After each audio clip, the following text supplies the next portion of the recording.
سوات میں ایک طویل عرصہ کے بعد کھیلا جانے والا لڑکیوں کا کرکٹ میچ امن و امان کی صورتحال کے تحت روک دیا گیا۔ یہ معاملہ سوات کے علاقے چار باغ کا ہے، جہاں لڑکیوں کی 2 کرکٹ ٹیمیں بنا کر ان کے درمیان ایک میچ کا اہتمام کیا گیا تھا تاکہ سوات سے لڑکیوں کی ایک کرکٹ ٹیم بنائی جا سکے۔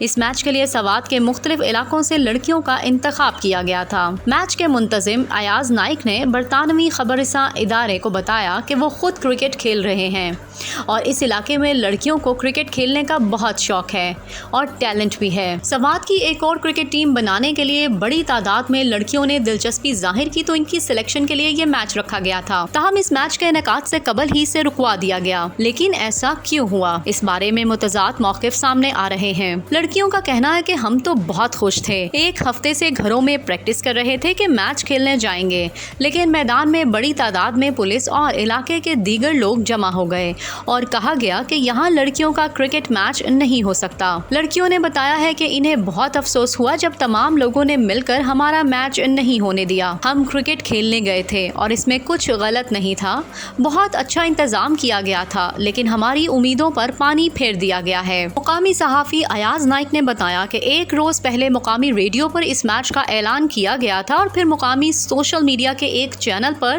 یہ خبر دی گئی کہ چار باغ کی تاریخ میں پہلی مرتبہ میدان میں لڑکیوں کا کرکٹ میچ ہو رہا ہے۔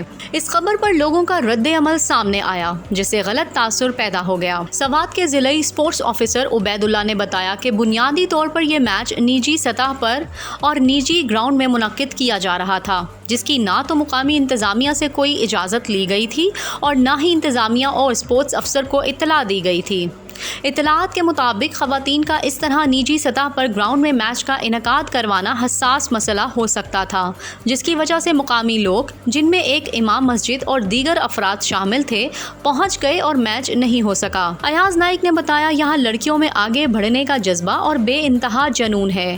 آپ نے ملالہ یوسفزئی کو دیکھا ہے، کیسے انہوں نے سخت حالات کا مقابلہ کیا۔ لڑکوں میں احسان اللہ اور نسیم شاہ کا تعلق بھی اسی خطے سے ہے اور انہوں نے اپنا نام پیدا کیا ہے۔ واضح رہے کہ منگورا سے تقریباً 20 کلومیٹر دور واقع چار باغ ماضی میں کالعدم شدت پسند طالبان کا گڑھ رہا ہے، جن کے خلاف سن 2009 میں اسی علاقے میں ایک بڑا فوجی آپریشن کیا گیا تھا۔